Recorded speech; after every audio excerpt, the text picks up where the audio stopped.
बघा राजांनो, या क्वेश्चनला कसं डील करता येईल. काय सांगितलंय, एका वडिलांचे वय त्याच्या 3 मुलांच्या वयाच्या दुप्पट आहे. Father, children. जर यांचं वय x असेल तिघांचं, वडिलांचं वय 2x. 15 वर्षानंतर 2x प्लस काय होणार 15. ठीक आहे. आणि 15 वर्षानंतर वडिलांचं वय त्यांच्या मुलांच्या वयाच्या बरोबरीने असेल. 15 वर्षानंतर बघा x, तिघांचं वय, तिघ 15 जास्त होणार. 15 त्रिक किती 45. हे बरोबर होईल म्हणे 15 वर्षानंतर.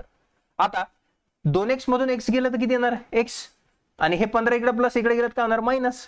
45 मधून 15 गेले किती असणार 30. x ची किंमत 30 आहे. तर त्यांनी काय विचारलंय, 15 वर्षानंतर वडिलांचे वय किती. पहिले आज काढून घेऊ. वडिलांचं वय किती दुप्पट म्हणजे 3 दुने किती 30 दुने किती 60 आणि 15 वर्षानंतर किती असणार 60 मध्ये 15 मिळवा म्हणजे 75. Option number C will be the correct answer. असेच क्वेश्चन बघण्यासाठी चॅनलवरती नवीन असाल तर चॅनलला शेअर आणि सबस्क्राईब करायला विसरू नका. धन्यवाद.